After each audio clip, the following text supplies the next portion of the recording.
There was a morning she opened the bank book and found her life erased. 43 years of careful saving.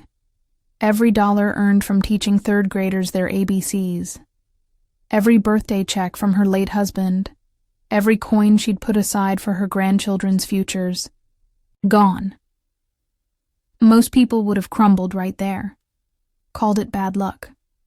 Blamed themselves. Disappeared into shame. She did the opposite.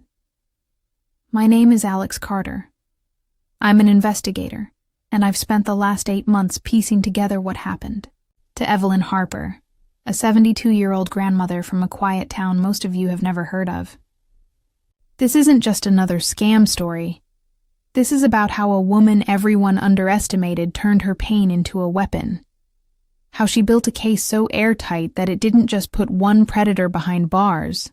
It changed the law in her entire county. I have the documents. I have the recordings. I have her diary. And I'm going to show you exactly how she did it.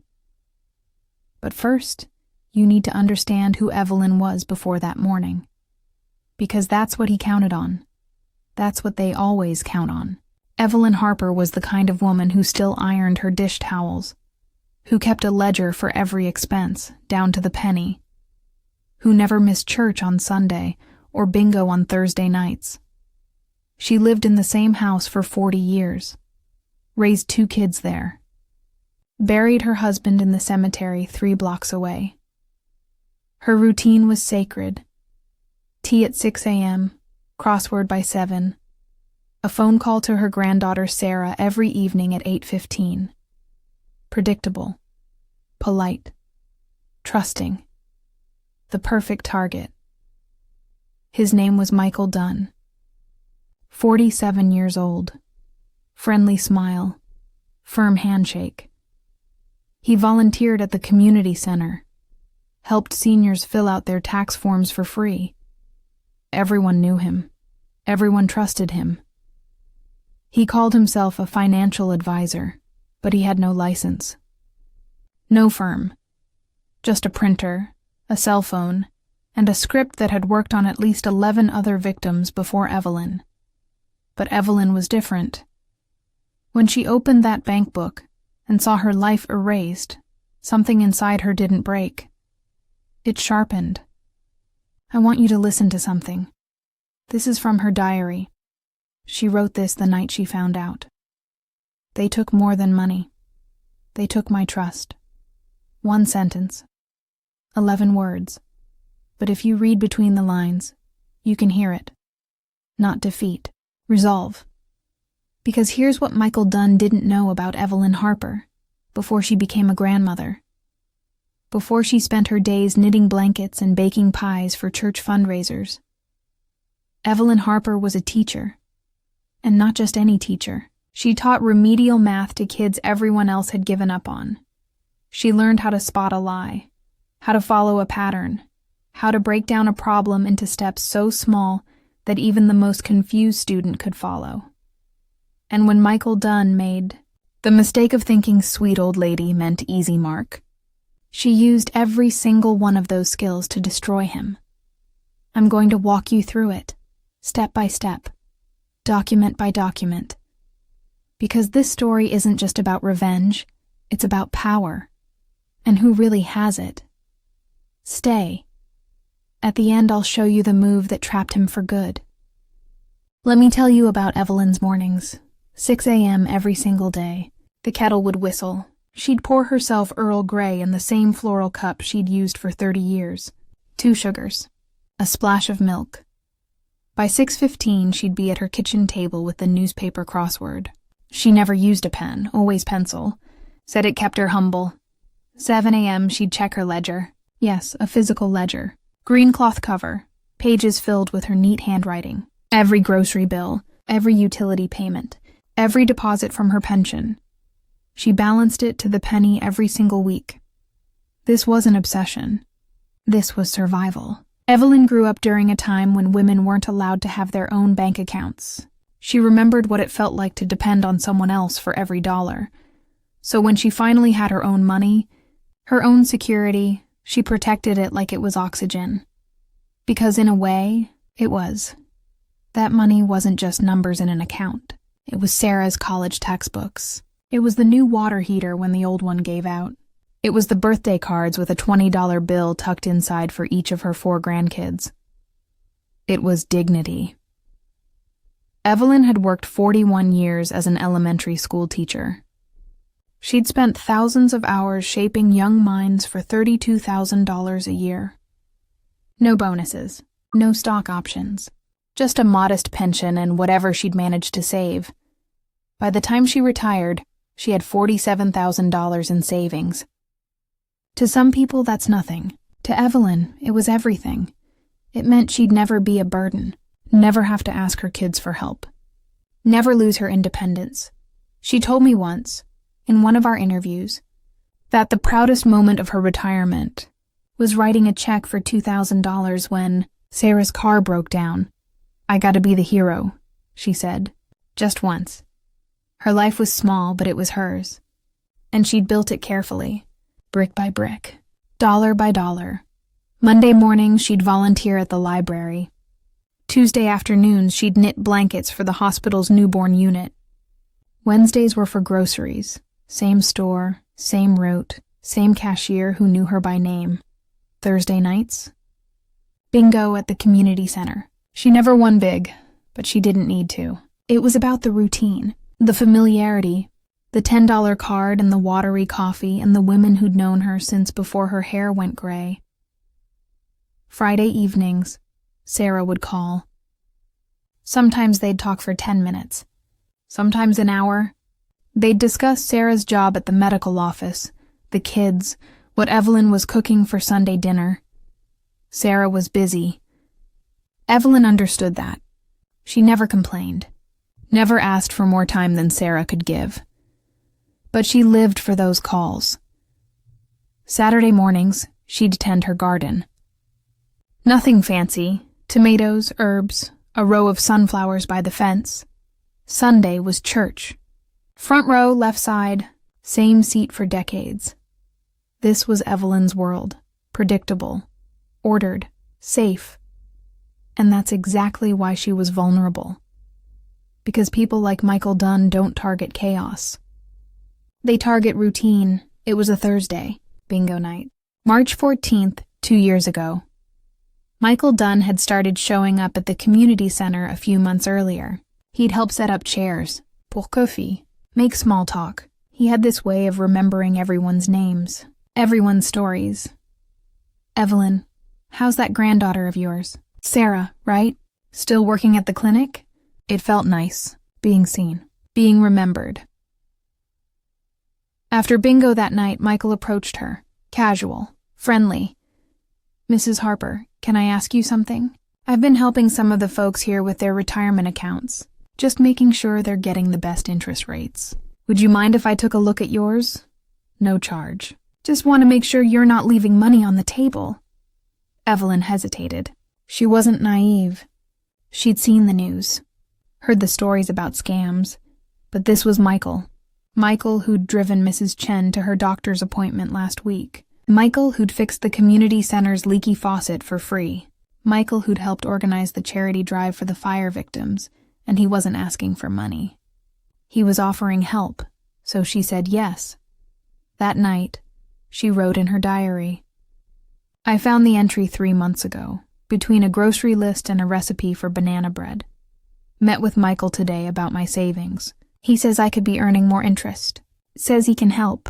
It's nice to have someone looking out for me. Sarah's so busy. I don't want to bother her with these things. I want to be the one who helps her, not the other way around. Maybe this is how I stay useful. Maybe this is how I make sure I never become a burden." When I read that, I had to stop, put the diary down, walk away, 'cause that's the line, isn't it? That's the crack in the armor. I want to stay useful. Michael Dunn didn't just steal from Evelyn Harper. He studied her, found the soft spot.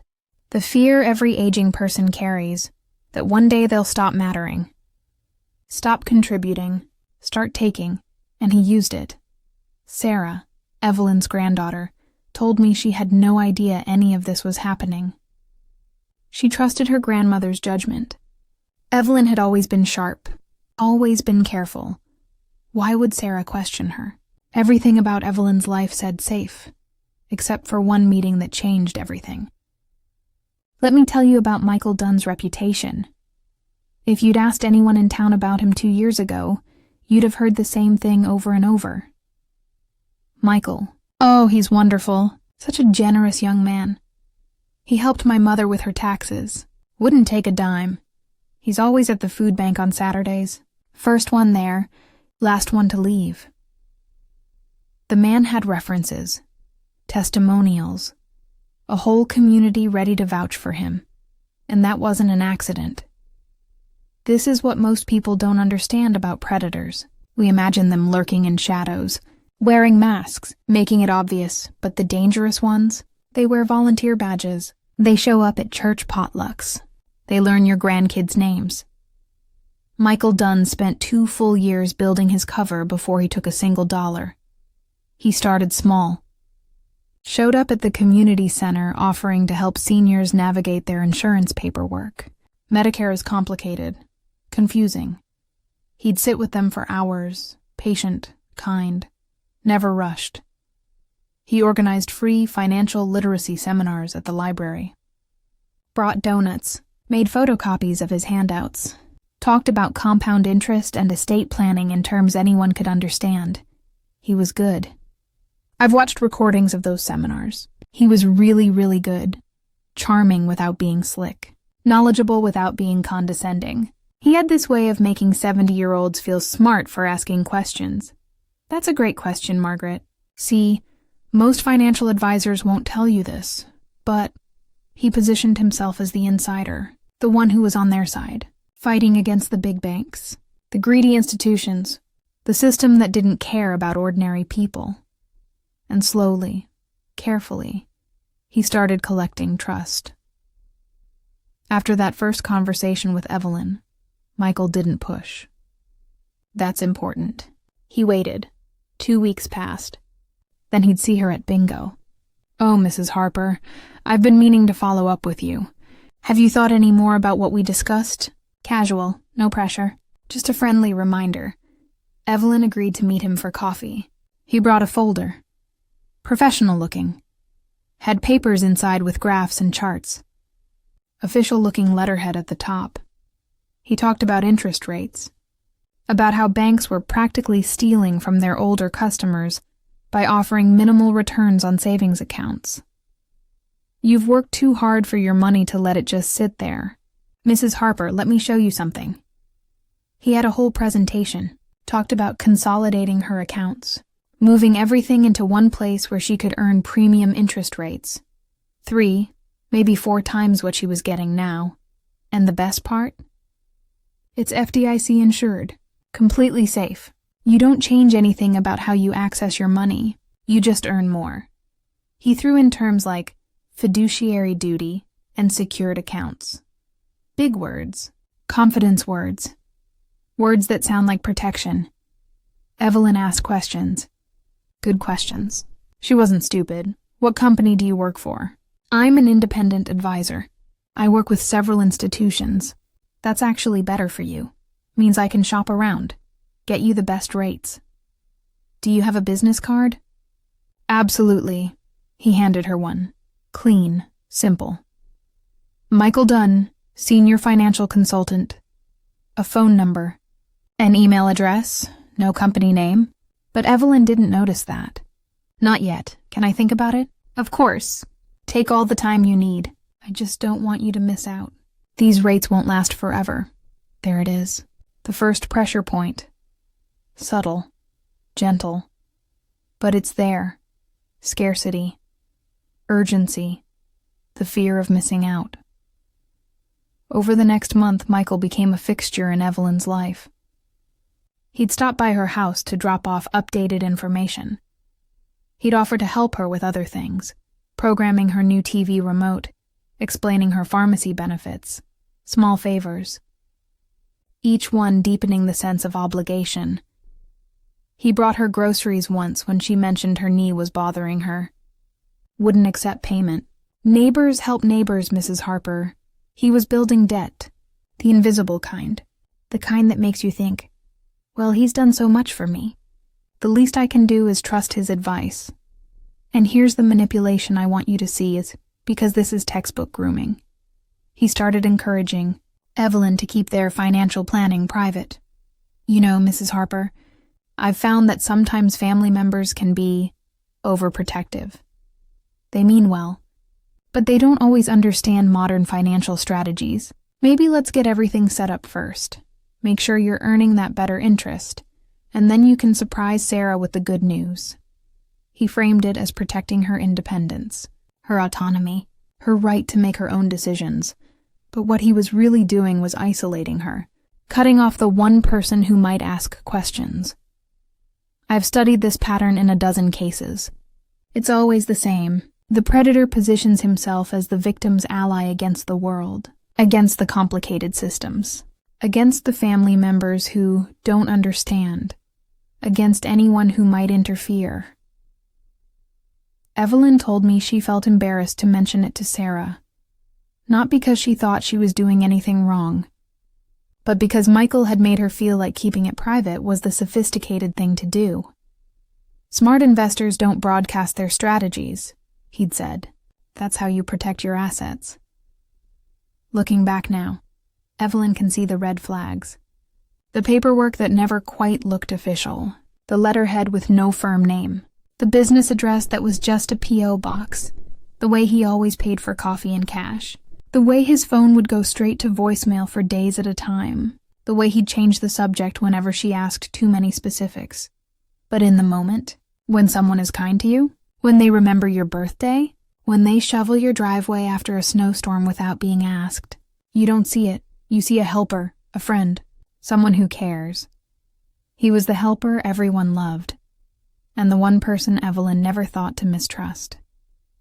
April 23rd, a Tuesday morning, the kind of spring day that makes you think everything's going to be okay.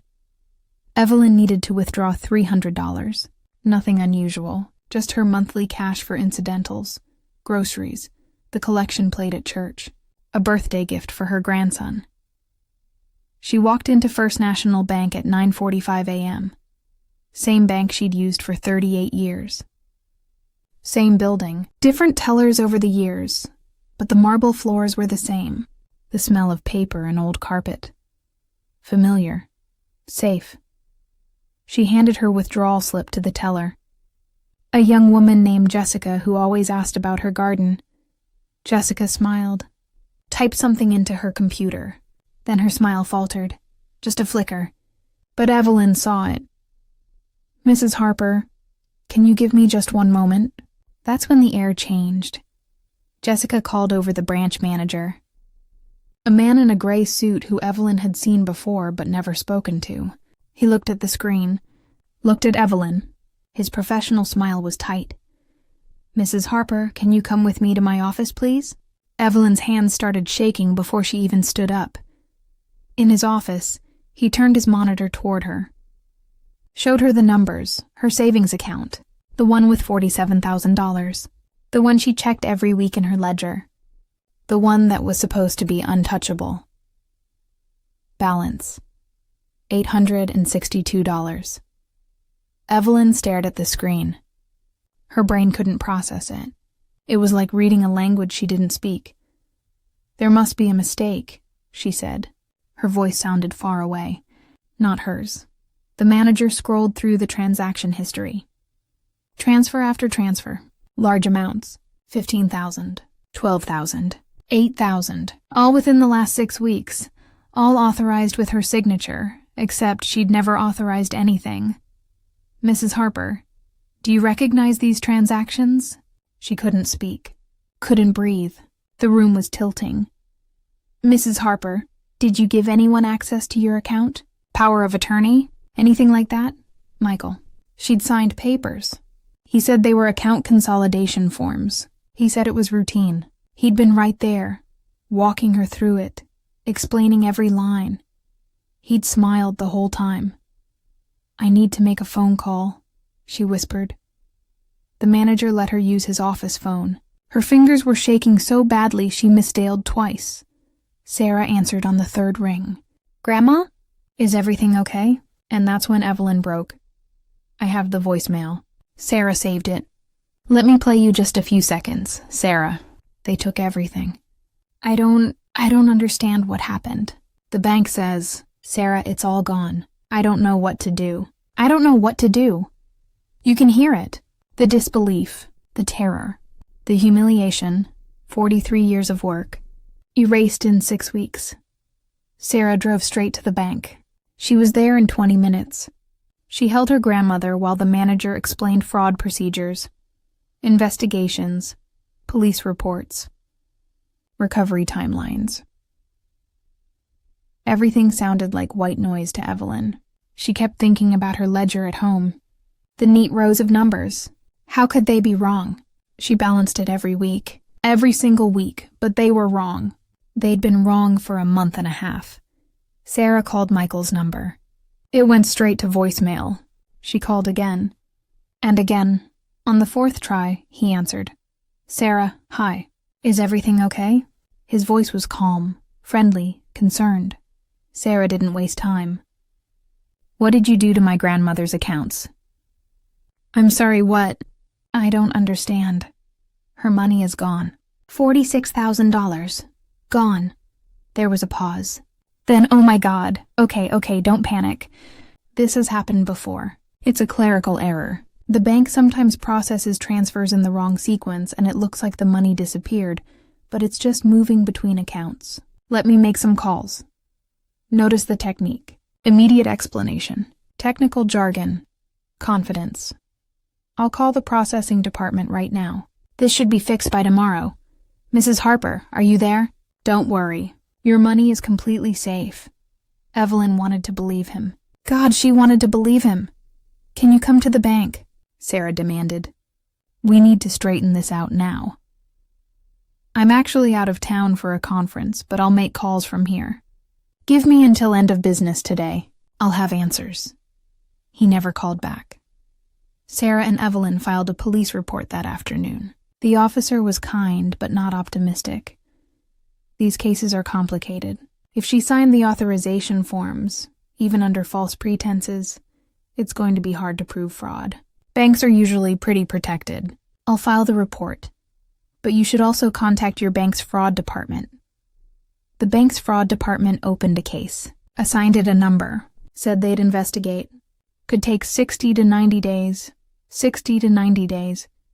Evelyn had $600 to her name and bills due in 2 weeks. Michael finally called her that night. Evelyn put him on speaker. Sarah recorded it, Mrs. Harper. I am so sorry. I just got off the phone with the processing center. There was a system glitch. Very rare. They're working on it.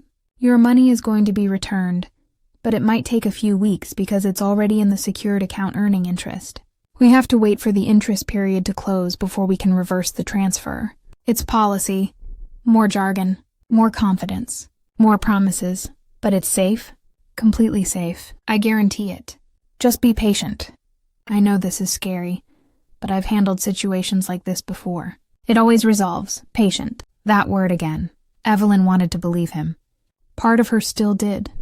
Because if she didn't believe him, then she had to accept the alternative. That she'd been fooled. That she'd handed her life savings to a stranger. That she'd destroyed everything she'd worked for because she'd been too trusting. Too stupid. Too old. The shame was worse than the fear. She didn't tell anyone else. Not her son. Not her friends at church. She couldn't bear to see the pity in their eyes. Or worse, the judgment. She stopped going to bingo. Stopped answering the phone unless it was Sarah. Stopped sleeping more than 2 or 3 hours a night. She'd lie in bed, staring at the ceiling, doing math in her head. $600. Rent was $450. Utilities were $80. Groceries, medicine. How long could she stretch it? What would she do when it ran out? The bank investigation dragged on. Forms, phone calls, more forms. They needed documentation, proof, evidence she didn't have. Michael stopped answering his phone entirely. His voicemail box was full. 2 weeks became 4. 4 became 6. Everyone told her to be patient. He told her he'd fix it, but patience nearly cost her everything. By week 7, the whispers had started. Small towns are like that. News travels, especially bad news. Someone at the bank mentioned it to someone at the post office. That person told their sister. The sister went to church with Evelyn's neighbor. And suddenly, everyone knew. Evelyn stopped going to the grocery store during busy hours. She'd wait until evening when the aisles were empty, when she could avoid eye contact. But she still heard them. At the pharmacy, 2 women she'd known for years. Standing by the greeting cards. They didn't know she was in the next aisle. I heard she gave him everything, just handed it over. Well, she's getting up there in age. You know how they get. Confused. Still, $40,000. You'd think she'd ask someone first. Ask her family. Probably too proud. That's always been her problem. Too independent for her own good. Evelyn stood frozen, holding a bottle of aspirin she didn't need. Listening to her life reduced to gossip. Too old. Too proud. Too stupid. She put the aspirin back and left without buying anything. At church the following Sunday, the looks were worse than the words. Pity. That's what she saw. Pity and something else. Relief. Relief that it happened to her and not them. Relief that they were smarter, more careful, less naive. Pastor Williams pulled her aside after the service, meant well, said all the right things. Evelyn, I'm so sorry for what you're going through. If you need anything at all. But she could see it in his eyes too. The question he was too polite to ask. How did you let this happen? Even Sarah, who'd been furious on her behalf, was starting to show cracks, not in her support.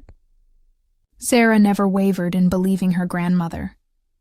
But in her presence, Sarah had 2 kids, a full-time job, a husband who worked nights. She couldn't drop everything to fight Evelyn's battle.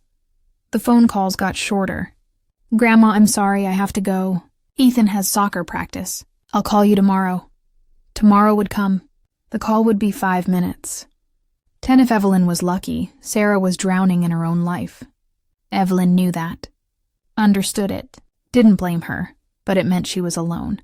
The bank investigation hit a dead end. The signatures on the authorization forms matched Evelyn's handwriting. She'd signed them. In front of Michael, in her own kitchen.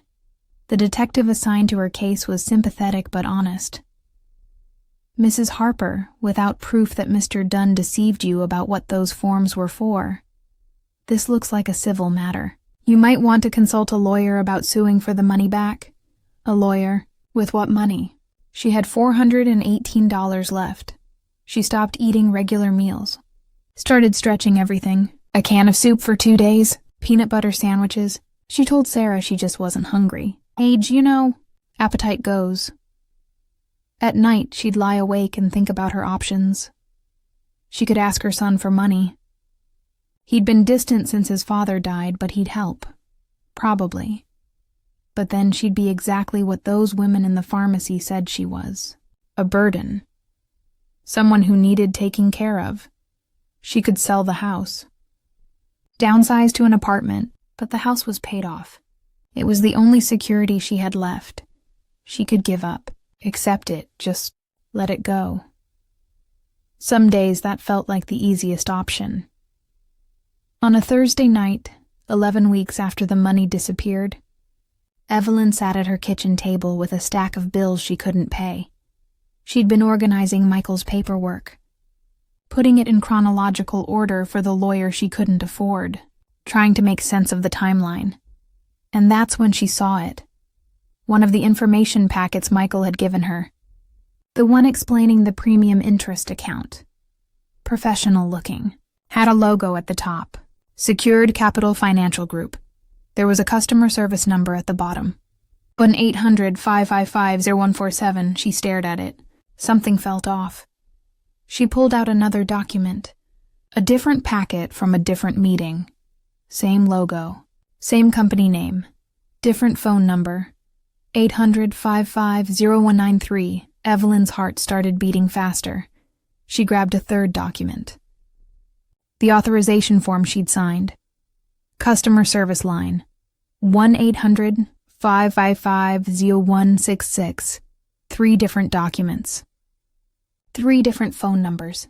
Same company. Her hands were shaking, but not from fear this time. She went to her computer. The old desktop her grandson had set up for her. Took her 3 tries to remember the password. She typed in, Secured Capital Financial Group. Nothing. No website. No company listing. No business registration. She tried the phone numbers. All 3 of them. The first one. The number you have dialed is not in service. The second one. Disconnected tone. The third one. Rang twice, then clicked to a generic voicemail. No company name. Just leave a message. Evelyn sat back in her chair. She'd been looking at this paperwork for 11 weeks. 11 weeks of staring at these documents, believing they were proof she'd been stupid, careless, too trusting. But they weren't proof of her failure. They were proof of his. He'd been sloppy. Made up phone numbers, probably used a template, changed the numbers each time. Didn't bother to keep them consistent because who would check? Who would notice? A confused old lady, someone too embarrassed to ask questions. He'd underestimated her, and that was his first mistake. Evelyn picked up her own phone. Called Sarah, Grandma, is everything okay? I need you to come over tomorrow. Bring your laptop. I found something. Found what? A crack. For the first time in 11 weeks, Evelyn's voice didn't shake. Because she'd realized something sitting at that table surrounded by fake paperwork and real bills. She had 2 choices. She could cry, or she could follow the one number that didn't lie. She chose to follow. This is where Evelyn stopped being a victim and became something else entirely, an investigator. She started with what she had. 3 fake phone numbers, a company name that didn't exist, authorization forms with her real signature on fake letterhead. It wasn't much, but it was a thread, and Evelyn knew how to follow threads. Remember, this woman taught remedial math for 40 years. She knew how to break down complex problems into manageable steps. She knew how to check her work. She knew how to document everything, so that's exactly what she did. She took a notebook, not her regular ledger, a new one, and started from the beginning. First meeting with Michael, March 14th. Community Center, time, approximately 7:45 p.m. Witnesses, at least 15 other bingo attendees. Second meeting, March 28th. Coffee shop on Main Street. She paid in cash. But she still had the receipt in her purse.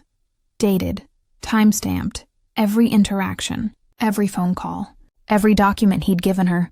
She cataloged it all. Dates, times, exact quotes when she could remember them, context when she couldn't. She created a timeline on poster board, the kind teachers use, hung it in her spare bedroom where no one would see it. March to April to May. Every meeting marked.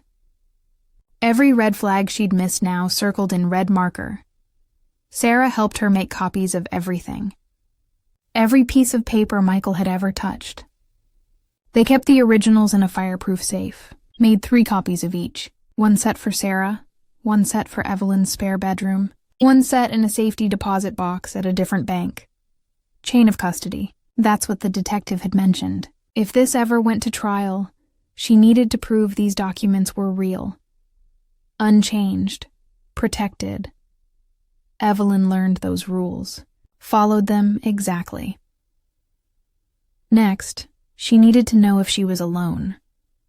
Michael had been volunteering at that community center for 2 years.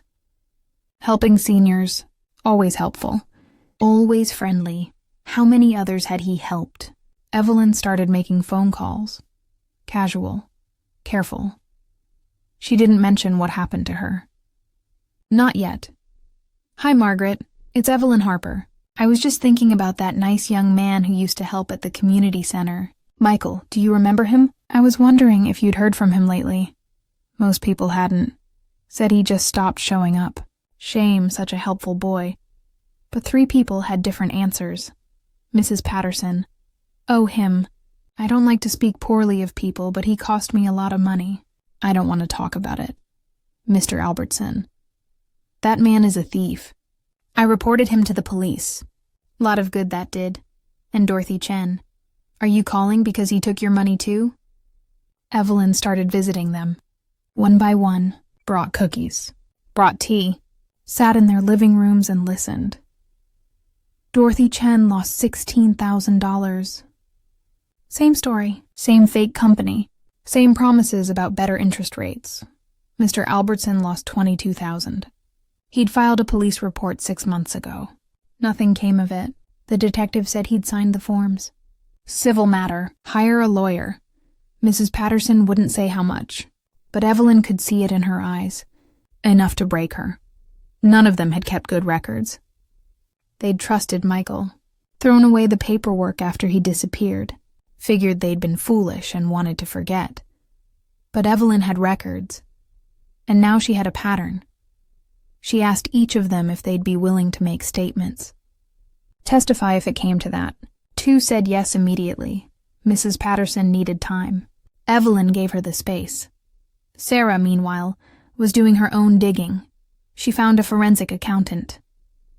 A woman named Linda Reese who'd testified in fraud cases before. Linda agreed to review the documents pro bono after Sarah explained the situation. Linda's analysis came back in a week. Professional, thorough, damning. These authorization forms are forgeries. Not the signature, that's real, but the forms themselves. The company doesn't exist. The account numbers don't match any real financial institution's format. The routing numbers are fake. This is textbook elder fraud. Linda also found something else.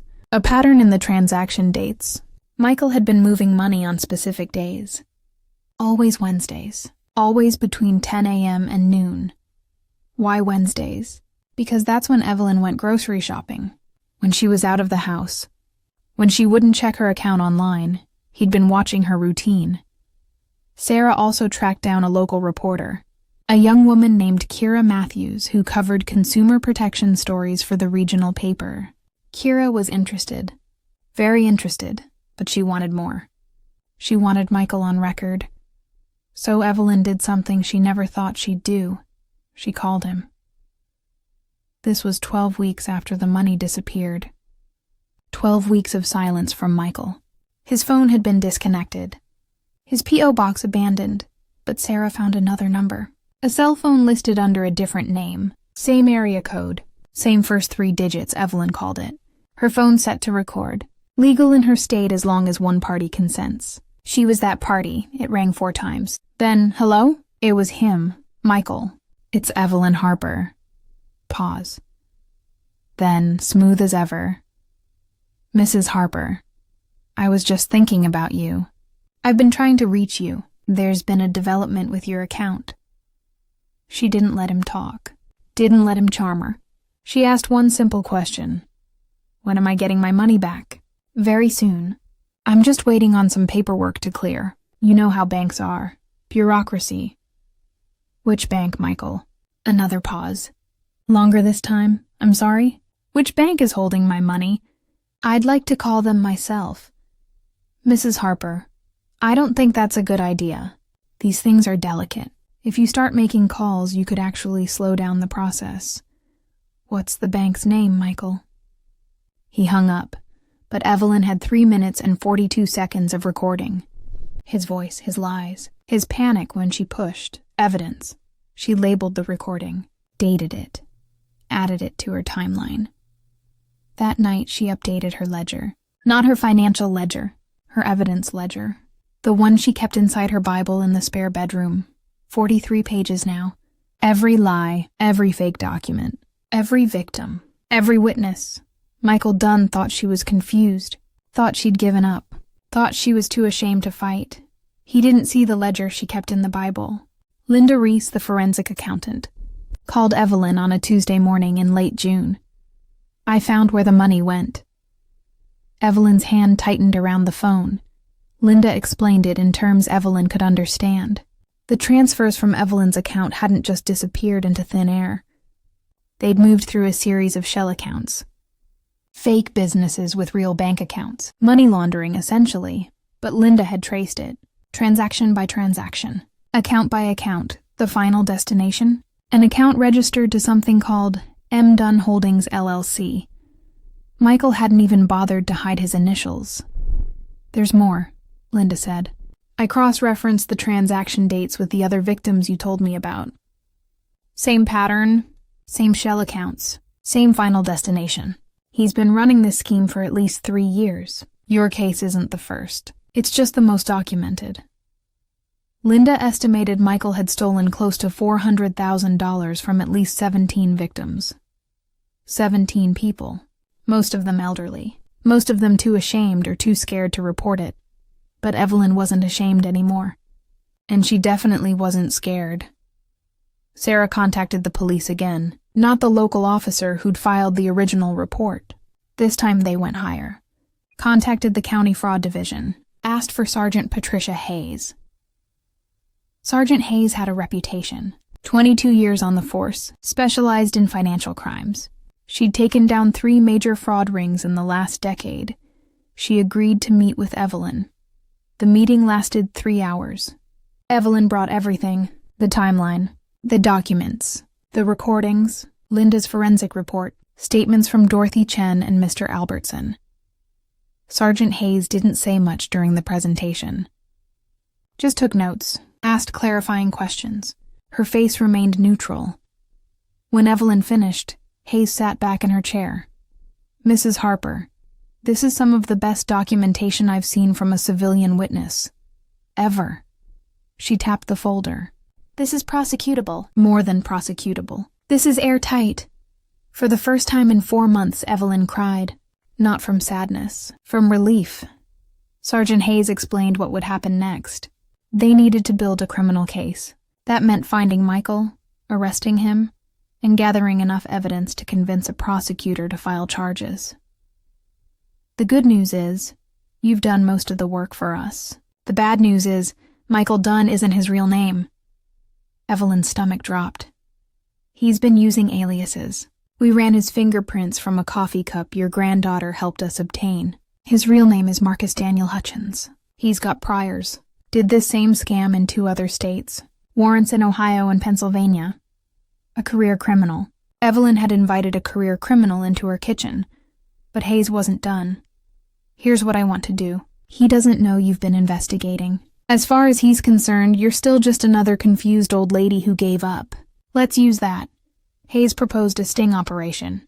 "Have Evelyn call Michael again. Set up a meeting.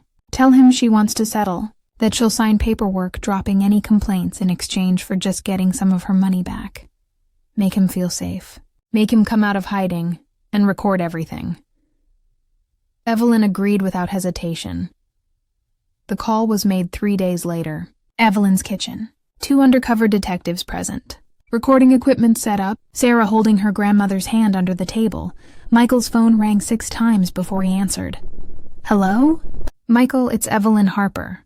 Pause. "Mrs. Harper, this is unexpected. I need to talk to you. In person. I'm not sure that's a good idea. Please." Evelyn let her voice shake, let herself sound desperate, beaten. "I just want some of the money back. Any of it. I don't care about the rest. I won't press charges. I just need enough to pay my rent. Please." She could hear him thinking, calculating, weighing the risk. Greed won. "Okay, where do you want to meet?" They arranged it for the following Saturday. 2 p.m., a coffee shop in the next town over. Public enough that he'd feel safe. Isolated enough that he wouldn't spot surveillance. That Saturday, Evelyn wore a wire, a real one.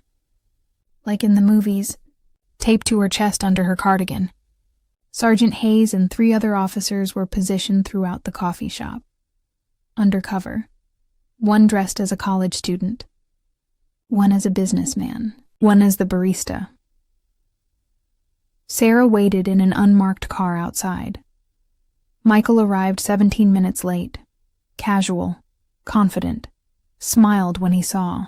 Evelyn at the corner table. Mrs. Harper, you look well. The audacity. The absolute audacity. Evelyn gestured for him to sit. Her hands weren't shaking. Not anymore. Thank you for coming. Of course. I've been worried about you. He leaned forward, concerned face. I heard through the grapevine that you'd been having some financial troubles. I felt terrible. If I'd known you were struggling, I would have reached out sooner. There it was, already rewriting history, already positioning himself as the concerned friend. Evelyn pulled out a folder. Inside, a document she and Sarah had prepared, a settlement agreement. Fake, but Michael wouldn't know that. I talked to a lawyer. He said if I sign this, if I agree not to press charges or sue, you'll return $20,000. Is that right? Michael picked up the paper. Skimmed it. She could see him thinking. Calculating again. $20,000 to make this go away. To silence one of his victims. To keep the others from finding courage. Mrs. Harper, I want to help you. I really do, but I need you to understand something. He leaned in closer, voice soft, almost kind. If you start making accusations, it's going to look bad for both of us. People are going to ask why you gave me access to your accounts, why you signed those forms. They're going to say you weren't capable of making good decisions. He was threatening her. Gently. Carefully. But threatening her. I'm trying to protect you, he continued. Protect your reputation. If this becomes public, people are going to think that I'm a confused old woman who got scammed. Michael smiled. I wouldn't put it that way. How would you put it, Michael? I'd say you made some investment choices that didn't work out. That's all. Nothing to be ashamed of. Evelyn nodded slowly. Let the silence stretch. Then she said, what about Dorothy Chen? What investment choices did she make?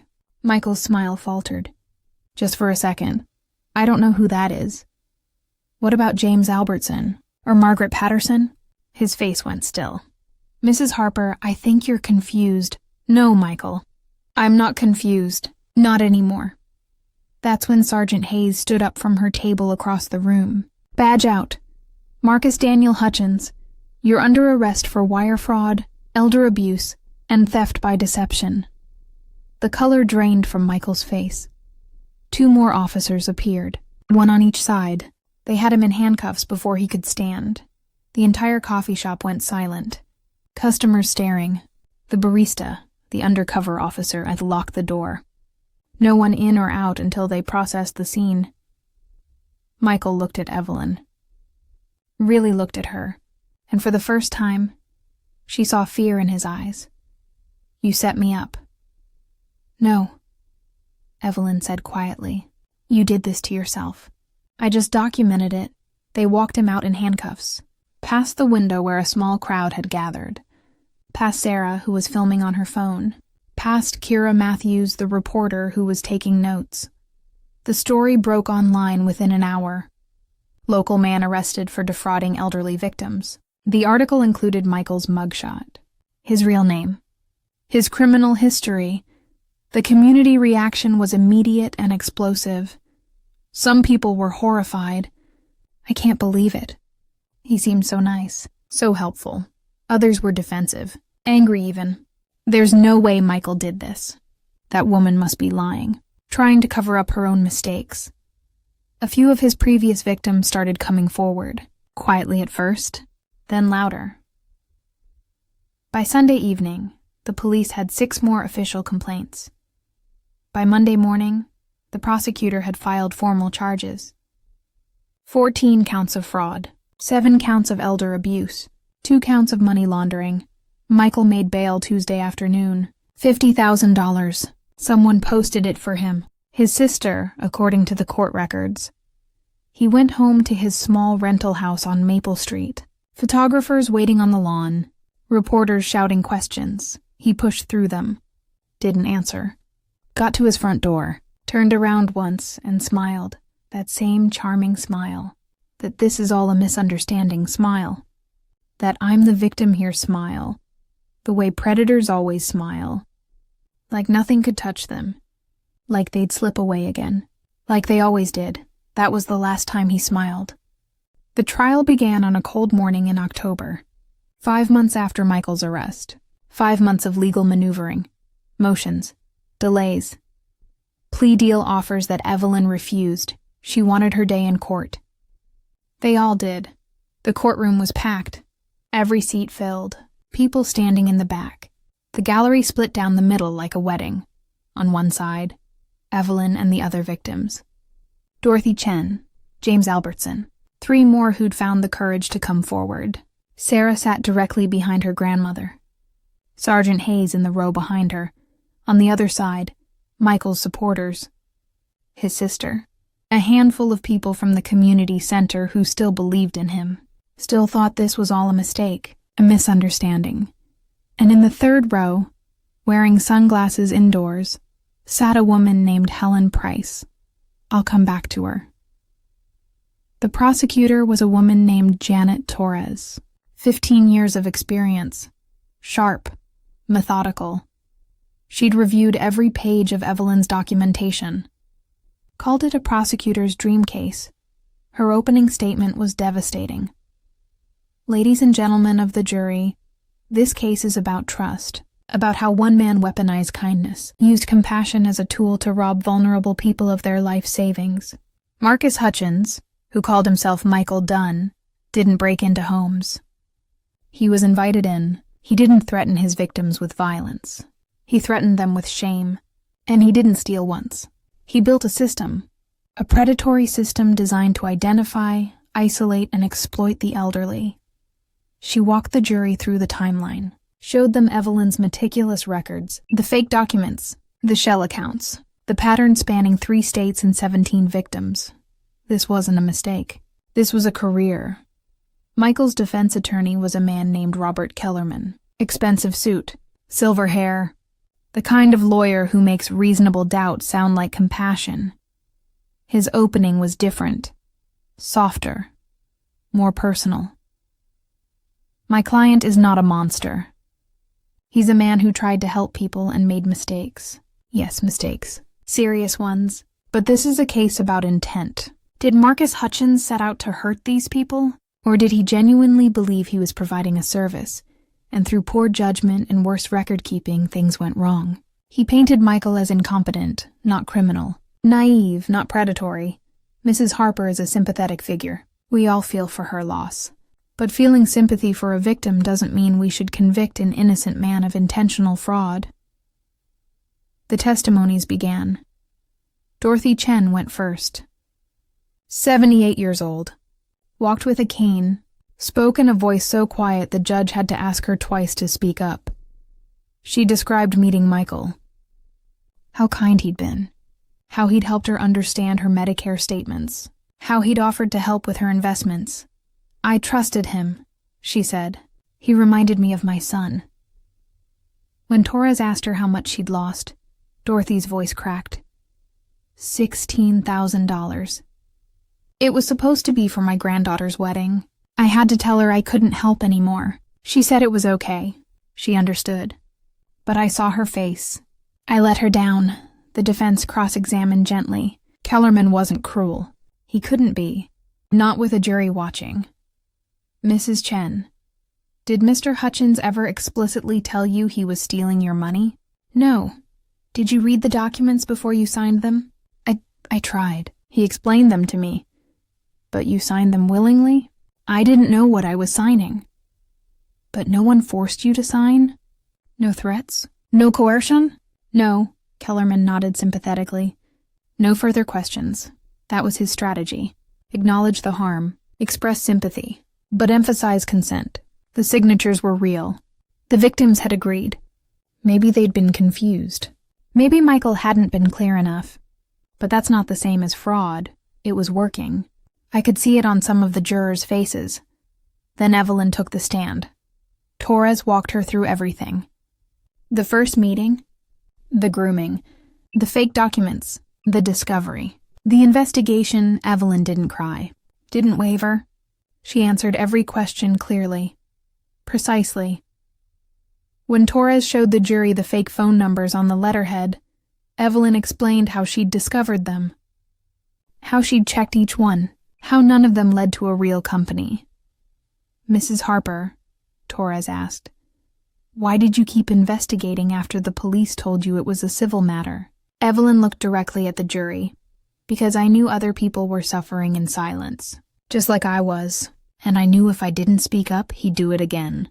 To someone else's grandmother, someone else's mother. When Kellerman cross-examined, he tried the same approach. Gentle, respectful. Mrs. Harper, you described yourself as a careful person, meticulous even. How did someone as careful as you not notice the inconsistencies in these documents when you first received them? I trusted him. You trusted him. So you didn't read carefully. I read them. But when you trust someone, you don't expect them to lie. You don't check every detail like it's a trap. So you made a mistake in trusting him? Evelyn paused, looked at Michael, then back at Kellerman. No. He made a mistake in thinking I wouldn't figure it out. The courtroom stirred. But the most powerful testimony came from someone no one expected. Margaret Patterson. The woman who'd refused to talk to Evelyn initially, who'd been too ashamed to come forward. She walked into the courtroom on day 3, unannounced. The prosecutor called her as a surprise witness. Margaret was 81. She'd lost $34,000, her entire retirement savings. She described the same pattern. The same fake documents, the same promises. I thought about killing myself, she said quietly. I had the pills. I'd written the note. The courtroom went silent. What stopped you? Torres asked gently. I saw Mrs. Harper's story in the newspaper about how she fought back, and I thought, if she can be brave, maybe I can too. When Margaret finished, she walked past Michael's table. He didn't look at her, stared at his legal pad instead. But his sister, sitting in the gallery, was crying. The jury deliberated for 7 hours. When they returned, the forewoman stood. Read the verdict. Guilty. On all counts. Michael's face went blank. His lawyer put a hand on his shoulder. His sister sobbed. On Evelyn's side of the courtroom, Dorothy Chen reached for James Albertson's hand. Sarah squeezed her grandmother's shoulder. Sentencing came 2 weeks later. The judge gave Michael 12 years. Ordered him to pay restitution to all 17 victims, nearly $400,000.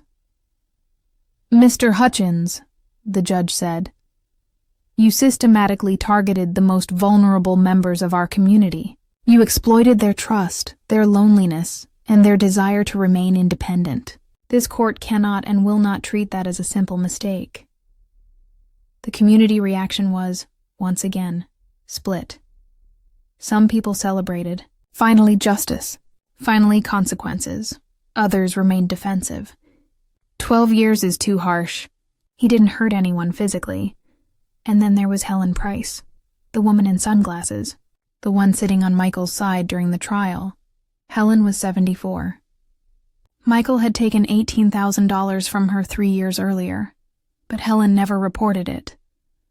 Never came forward, and when a reporter asked her about the verdict, she said something that haunted everyone who heard it. Michael was kind to me. He made me feel seen. I don't care about the money. He was the only person who visited me. The manipulation ran so deep that even after conviction, even after proof, she still defended him. That's what people don't understand about these cases. The money is just part of it. The real theft is trust, connection, the feeling that someone cares, and some victims never get that back. Michael was led out of the courtroom in handcuffs. News cameras filming, reporters shouting questions he didn't answer. Evelyn watched him go. She didn't smile, didn't celebrate. Does it feel like justice? Someone asked her on the courthouse steps. She thought for a long moment. It feels like the truth finally caught up. That night, Evelyn went home, made herself tea, sat at her kitchen table with her ledger. She'd gotten $42,000 back in restitution. The court had seized Michael's assets, his car, his accounts, Even the house he'd been renting was filled with stolen goods. But not everyone would get their money back. The funds weren't enough to cover everyone. Some victims would get pennies on the dollar, and no court order could restore what had really been taken. The ability to trust a friendly face. The assumption that kindness is real. The safety of a routine. Putting him behind bars didn't erase the damage, but it changed the rules for everyone who followed. 6 months after the verdict, Evelyn Harper did something unexpected. She went back to the community center, the same place where she'd met Michael, where he'd first smiled at her, where the whole nightmare began. But this time, she wasn't there to play bingo. She was there to teach. The flyer on the bulletin board read, "Protect Yourself, a Senior's Guide to Financial Scams, Free Workshop." Taught by Evelyn Harper. 12 people showed up to that first session, folding chairs in a circle, coffee in styrofoam cups. Most of them knew Evelyn. Some had whispered about her. A few had judged her. They all came anyway. Evelyn stood at the front of the room. No podium, no PowerPoint. Just her, a stack of handouts, and the truth. "My name is Evelyn Harper, and 2 years ago, I lost nearly everything to a man I trusted. I'm here to make sure it doesn't happen to you."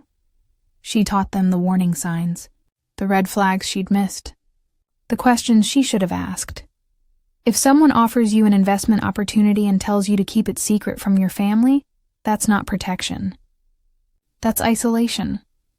If paperwork has inconsistencies, different phone numbers, missing company names, vague language, stop. Don't sign. Ask someone else to review it. If someone pressures you to act quickly because rates won't last, or this is a limited opportunity, that's a manipulation tactic. Real opportunities don't disappear in 24 hours. She showed them her ledger, the one she'd kept in her Bible, the documentation that had convicted Michael. Write everything down. Dates, names, amounts, conversations. If something feels wrong later, you'll have proof.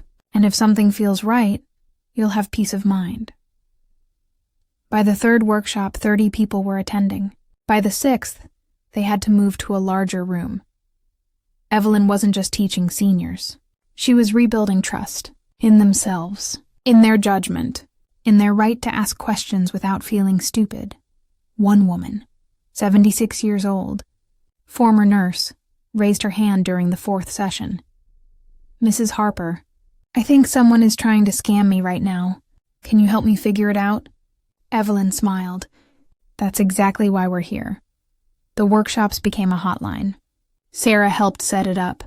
A dedicated phone number, staffed by volunteers. Seniors could call if they suspected fraud, if they needed documents reviewed, if they just needed someone to tell them they weren't being paranoid. The local police department took notice. Sergeant Hayes approached Evelyn about partnering on a community education program, training officers to recognize elder fraud, teaching them how to talk to victims without condescension, how to build cases that actually held up in court. Evelyn agreed immediately. She became a consultant, unpaid. She didn't want money. She wanted change. The town council got involved, passed new regulations. Anyone offering financial advice to seniors had to register with the county. Background checks became mandatory for community center volunteers. Financial literacy programs were added to the senior center's monthly calendar.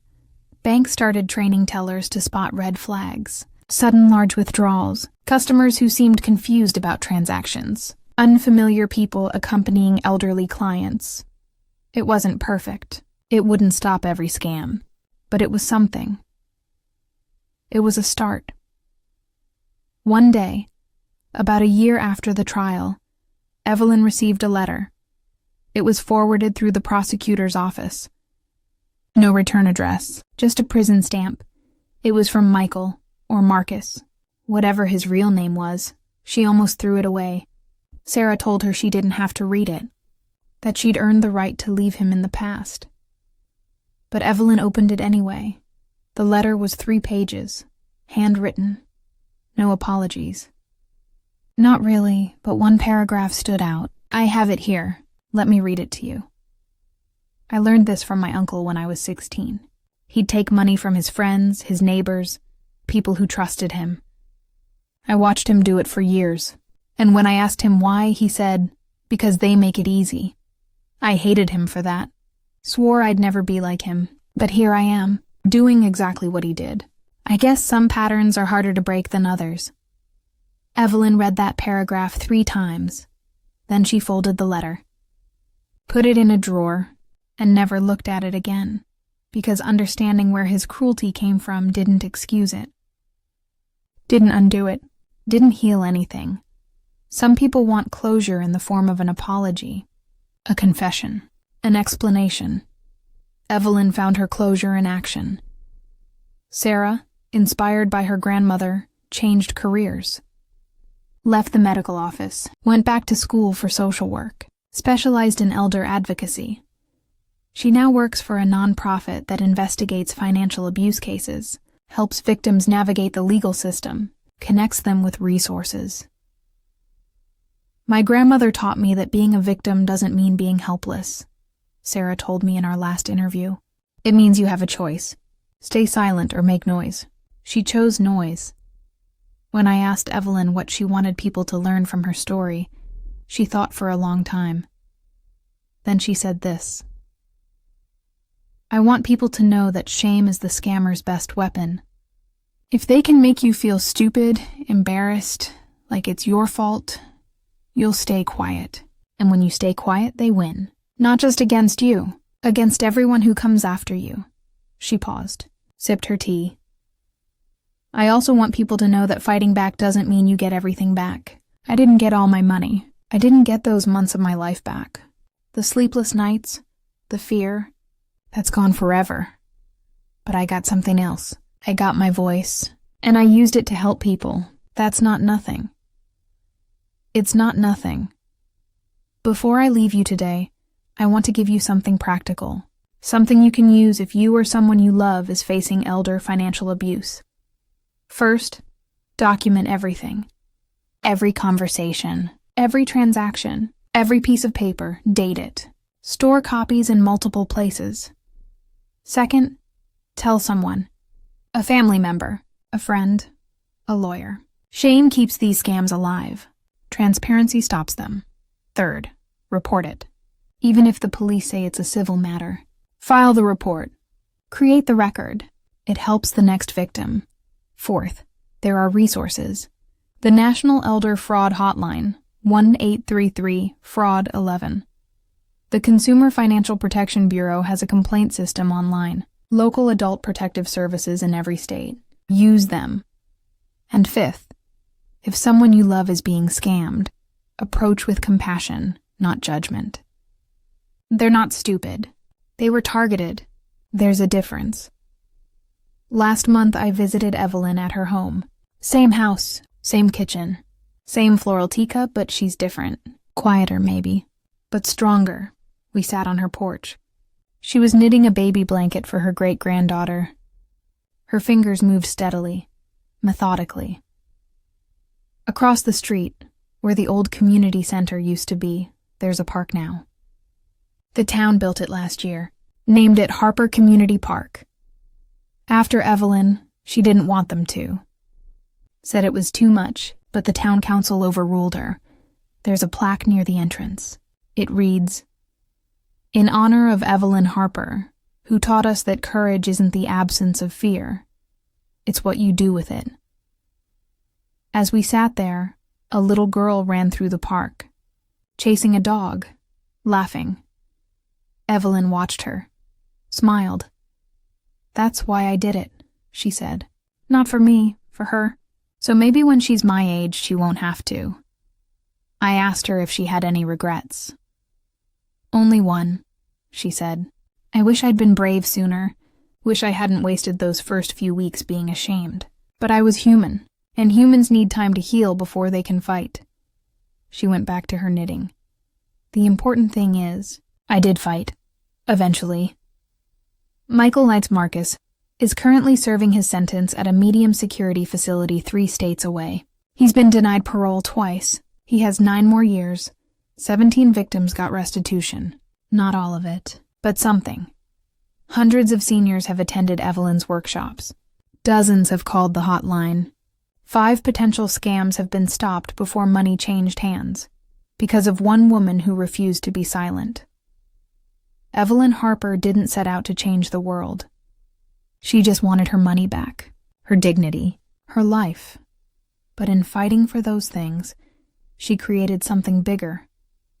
A blueprint, a template, proof that the underestimated can become unstoppable. She didn't get her youth back. She didn't get all the money. But she took what mattered most, her voice, and turned it into a shield for others. And in the end, isn't that the smartest revenge of all? Pause. If this story moved you, do something with that feeling. Share it, protect someone, speak up. And if you know an elder who might be vulnerable, send them this video. Have the conversation. It might be uncomfortable, but it could save everything. Thank you for watching, for listening, for caring enough to get to the end. This is Alex Carter, and this was Evelyn Harper's story. A true story about a grandma who turned pain into power.